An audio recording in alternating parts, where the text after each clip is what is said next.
আসসালামু আলাইকুম। রাতের শীর্ষ সংবাদে স্বাগত জানাচ্ছি আমি খাদিজাতুল বিথি। রাষ্ট্রীয় মর্যাদায় খালেদা জিয়ার দাফন সম্পন্ন। মায়ের জন্য দোয়া চাইলেন তারেক রহমান। আন্তর্জাতিক গণমাধ্যমে খালেদা জিয়ার জানাজা গুরুত্বের সঙ্গে প্রকাশ। নির্বাচন ও গণভোটের মাধ্যমে নতুন বছর পূর্ণতা পাবে প্রধান উপদেষ্টা। বেগম খালেদা জিয়ার জানাজায় তারেক রহমানকে সান্ত্বনা জানালেন প্রধান উপদেষ্টা। এনবিআর-এর 17 কমিশনারকে একযোগে বদলি। চট্টগ্রাম বিশ্ববিদ্যালয়ে ভর্তি পরীক্ষা শুরু 2রা জানুয়ারি। বেগম খালেদা জিয়াকে স্মরণ কালো পতাকায় ছেয়ে গেছে ফেনী। বেগম খালেদা জিয়ার সম্মানে বিভিন্ন দূতাবাসের পতাকা অর্ধনমিত। বিএনপির ভাইস চেয়ারম্যান মাহমুদুল হাসান মারা গেছেন। ঢাকায় শুভেচ্ছা বিনিময় করলেন ভারতের পররাষ্ট্রমন্ত্রী ও পাকিস্তানের স্পিকার। শুনছিলেন শিরোনাম, এবার বিস্তারিত। বিএনপি চেয়ারপারসন ও সাবেক 3বারের প্রধানমন্ত্রী বেগম খালেদা জিয়ার দাফন সম্পন্ন হয়েছে। বুধবার বিকেল 4:40 দিকে খালেদা জিয়ার স্বামী ও সাবেক রাষ্ট্রপতি জিয়াউর রহমানের কবরের পাশে তাকে দাফন করা হয়। এর আগে বিকাল 3টার দিকে রাজধানীর মানিক মিয়া এভিনিউয়ে বেগম খালেদা জিয়ার জানাজা অনুষ্ঠিত হয়। জানাজায় অংশ নিতে লাখ লাখ মানুষের উপস্থিতিতে যেন জনস্রোত তৈরি হয়। জাতীয় মসজিদ বায়তুল মোকাররমের খতিব মুফতি মোহাম্মদ আব্দুল মালেক খালেদা জিয়ার জানাজা পড়ান। বিএনপির চেয়ারপারসন বেগম খালেদা জিয়ার জানাজার আগে উপস্থিত মুসল্লি সহ দেশবাসীর কাছে দোয়া চেয়েছেন তার ছেলে, দলের ভারপ্রাপ্ত chairman Tarique Rahman. BNP chairperson ও সাবেক প্রধানমন্ত্রী বেগম খালেদা জিয়ার জানাজা শুরুর আগে আবেগঘন সংক্ষিপ্ত বক্তব্য দিয়েছেন দলের ভারপ্রাপ্ত চেয়ারম্যান তারেক রহমান। এ সময় তিনি মায়ের জন্য সবার কাছে দোয়া চান। বুধবার বেলা 3টার পর রাজধানীর মানিক মিয়া এভিনিউতে জানাজার আনুষ্ঠানিকতা শুরুর আগে সংক্ষিপ্ত বক্তব্যে তারেক রহমান বলেন, কারো কাছে যদি মরহুমা বেগম খালেদা জিয়ার কোনো ঋণ থেকে থাকে তাহলে আমাকে জানাবেন, আমি অবশ্যই তা পরিশোধের ব্যবস্থা করব ইনশাল্লাহ। তিনি আরো বলেন, একই সঙ্গে তার কোনো ব্যবহারে বা কথায় কেউ আঘাত পেয়ে থাকলে মায়ের পক্ষ থেকে আমি আপনাদের কাছে ক্ষমা প্রার্থী। আপনারা দোয়া করবেন আল্লাহ যেন তাকে বেহেশত নসিব করেন। তারেক রহমানের এই বক্তব্যে জানাজা স্থলে উপস্থিত হাজারো মানুষের মধ্যে আবেগঘন পরিবেশ সৃষ্টি হয়। অনেককে চোখের পানি ফেলতে দেখা যায়। এরপর বেলা 3টার পর বেগম খালেদা জিয়ার জানাজা অনুষ্ঠিত হয়। বিএনপি চেয়ারপারসন ও বাংলাদেশের সাবেক প্রধানমন্ত্রী বেগম খালেদা জিয়ার নামাজে জানাজা আন্তর্জাতিক গণমাধ্যমে গুরুত্বের সঙ্গে প্রকাশিত হয়েছে। বুধবার বিকেল 3টার দিকে রাজধানীর জাতীয় সংসদ ভবনের দক্ষিণ প্লাজা ও সংলগ্ন মানিক মিয়া এভিনিউয়ে তার জানাজা অনুষ্ঠিত হয়। জানাজা শেষে তাকে স্বামী শহীদ রাষ্ট্রপতি জিয়াউর রহমানের কবরের পাশে সমাধিস্থ করা হয়। কাতার ভিত্তিক সংবাদ মাধ্যম আল জাজিরার তাদের প্রতিবেদনে লিখেছে, সাবেক নেত্রীকে বিদায় জানাতে ঢাকায় জনতার ঢল। প্রতিবেদনে উল্লেখ করা হয়, দীর্ঘ লড়াই ও সংগ্রামের প্রতীক খালেদা জিয়ার জানাজায় অংশ নিতে রাজধানীর রাজপথ জনসমুদ্রে পরিণত হয়েছিল। ব্রিটিশ গণমাধ্যম বিবিসি জানিয়েছে, শুধুমাত্র এক নজর দেখার জন্য এবং শেষ শ্রদ্ধা জানাতে বাংলাদেশের প্রত্যন্ত অঞ্চল থেকে লাখ লাখ মানুষ ঢাকায় ছুটে আসেন। পাকিস্তানি প্রভাবশালী সংবাদ মাধ্যম দ্য ডন এবং জিও নিউজ তাদের বিশেষ প্রতিবেদনে জানিয়েছে, বেগম খালেদা জিয়ার মৃত্যুতে পুরো বাংলাদেশ এখন শোকাতুর। জানাজায় বিপুল জনসমাগমকে ঐতিহাসিক হিসেবে বর্ণনা করেছে।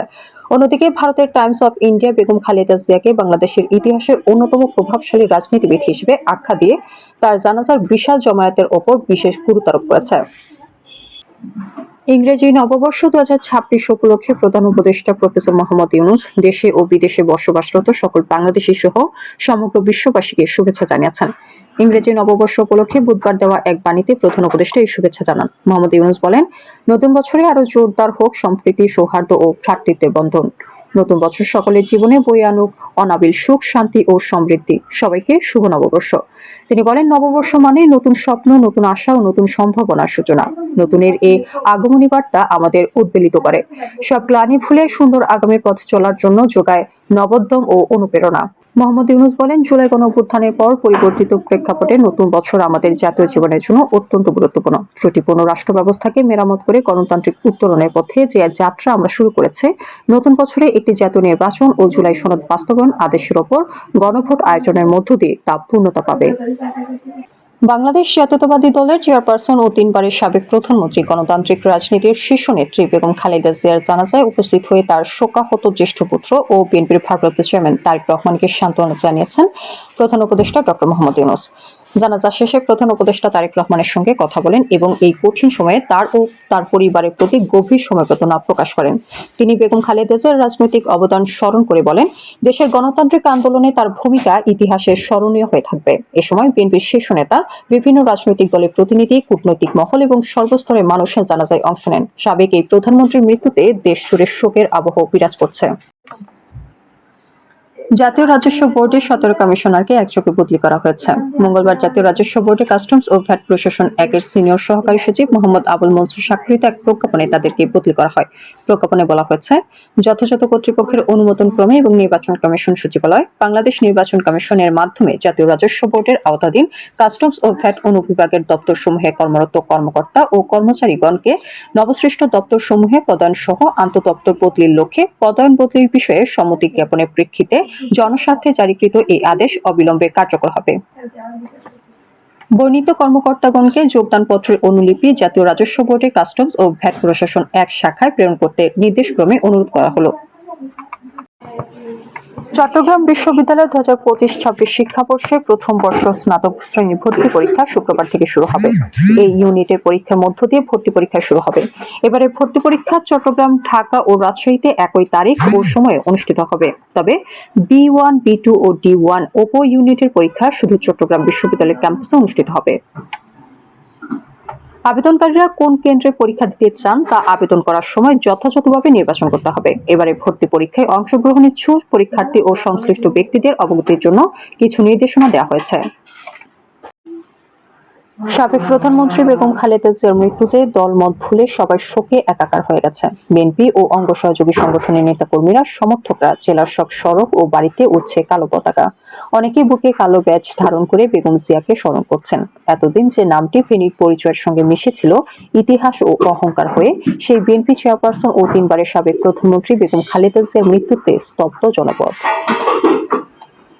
মঙ্গলবার সকাল থেকে অভিভাবক হারানোর বেদনা নিয়ে ফুলগাছির দক্ষিণ শ্রীপুরে পৈতৃক বাড়ি থেকে শুরু করে জেলার বিভিন্ন স্থানে কোরআন খতম, দোয়া ও মোনাজাত করা হয়েছে। অন্যদিকে প্রিয় নেত্রীর শেষ বিদায়ে শামিল হতে মঙ্গলবার দুপুর থেকেই ফেনী থেকে ঢাকায় ছুটে যান বিএনপি নেতাকর্মীরা। বেগম খালেদা জিয়ার চাচাতো ভাই শামীম হোসেন মজুমদার বলেন, পারিবারিক পরিবেশে বেগম খালেদা জিয়া ছিলেন অত্যন্ত স্নেহশীল ও বিনয়ী।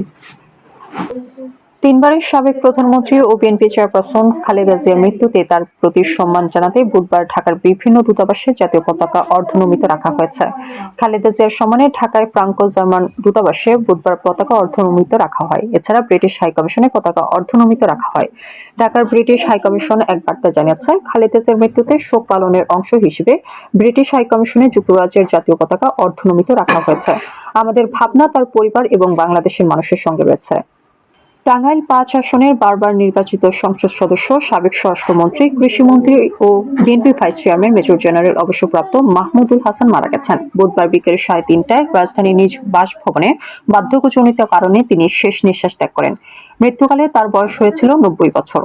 তিনি এক ছেলে ও এক মেয়ে, অসংখ্য আত্মীয়-স্বজন, সহকর্মী ও শুভানুধ্যায়ী রেখে গেছেন। জেলা বিএনপির সাধারণ সম্পাদক অ্যাডভোকেট ফরহাদ ইকবাল বিষয়টি নিশ্চিত করেছেন। তিনি জানান, বৃহস্পতিবার বাদ জোহর টাঙ্গাইল শহরের বিন্দুবাসিনী সরকারি বালক উচ্চ বিদ্যালয় মাঠে মরহুমের জানাজা নামাজ অনুষ্ঠিত হবে। বাংলাদেশের সাবেক প্রধানমন্ত্রী ও বিএনপি চেয়ারপারসন বেগম খালেদা জিয়ার প্রতি শ্রদ্ধা জানাতে বুধবার ঢাকায় এসেছেন ভারতের পররাষ্ট্রমন্ত্রী এস জয়শঙ্কর এবং পাকিস্তানি জাতীয় পরিষদের স্পিকার সরদার আয়াজ সাদিক।